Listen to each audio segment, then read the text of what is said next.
Justement, on poursuit donc sur la politique avec vous, Assemir Alouardi. Vous êtes professeur des universités, politologue et Yorana. Irana. Alors, la peur de l'indépendance agitée par les autonomistes du Tapura et du Amuiteira n'a pas eu l'effet escompté. Est-ce que l'on entre avec cette victoire du Tavinihir Atira, incarnée notamment par Moïté Broderson, dans une nouvelle ère irréversible où l'indépendance pourrait devenir une toile de fond acceptée par l'électorat? Alors, pas du tout. C'était ce que les autonomistes du Tapura et le Mauritania ont mis en avant ce sont des peurs qu'ils ont voulu créer, alors que le Tavini, et surtout Moïté Broderson, ont fait une campagne essentiellement basée sur le social et sur l'économie.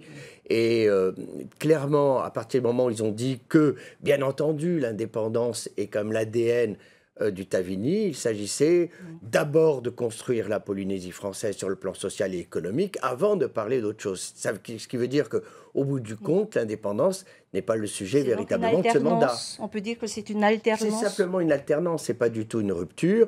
Et en plus, à partir du moment où le Tavini dit on parlera de l'indépendance dans 10-15 ans, vous pouvez imaginer que les mandats sont de 5 ans, donc il y aura certainement, peut-être, d'autres alternances. C'est à cause de cette peur propagée aussi par le Tapura qui a fait sa défaite au territorial? Alors, c'est de remuer cette peur à une époque, ça pouvait avoir de l'effet.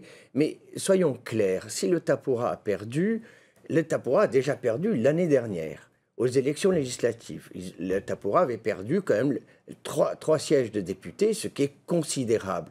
Et à ce moment-là, on savait très bien quelles étaient les causes. Il s'agissait évidemment des atteintes à l'état de droit avec tout ce qui s'est passé, on ne va pas revenir dessus, pendant le Covid. Mais il s'agissait aussi de la TVA sociale qui avait été imposée juste pendant la période électorale, en plus avec des délais d'application extrêmement courts, ce qui veut dire que les entreprises aussi n'ont pas du tout Beaucoup apprécié d'erreurs voilà, ont été faites. cette obligation de mettre tout ça en place. Et donc, une fois qu'il y a eu, on va dire, le choc des élections législatives pour le Tapura, il eût été préférable, justement, de répondre à cette demande de la population. Il fallait changer le gouvernement. C'était des Il signaux fallait mettre... d'alarme, mais rien aucune eu. réaction Alors, ce qui compte, n'est c'est que venue d'Edouard Fritsch. exactement, quand je pose des questions à chaque fois dans mes enquêtes, l'impression de l'inaction prédomine. Et donc, cette impression d'inaction a entraîné un deuxième rejet lors de ces élections territoriales. Sermir Al-Waradi, durant l'entre-deux tours, Edouard Fitch a aussi laissé entendre que les relations État-pays se dégraderaient, notamment en matière de financement, si le Tavini l'emportait. De son côté, Moïté Broderson indique qu'il entend nourrir des relations franches et constructives avec l'État. À quoi peut-on s'attendre? Eh bien, je vais vous dire franchement, d'abord, l'État a un intérêt majeur en Polynésie française.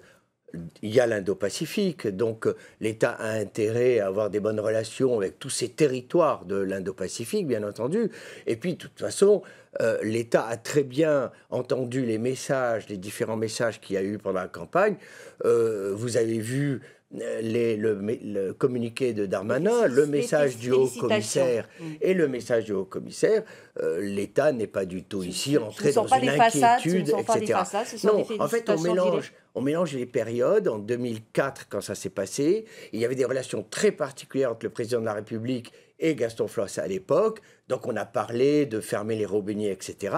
Nous ne sommes absolument pas dans ce cas de figure. Alors, le Tavini Huratira et Moïté Broderson sont a priori tranquilles pour 5 ans grâce à la prime majoritaire. Ils pourront donc réaliser leur programme. Quel est l'avenir des autonomistes qui sont déjà divisés? Alors, d'abord, les autonomistes doivent... alors qu'ils soient déjà divisés, ce n'est pas un problème. Je veux dire, il y a toujours eu plusieurs partis autonomistes, même quand le Taoera était extrêmement puissant. Il y avait le Fetia Api, il y avait Noété Nouna.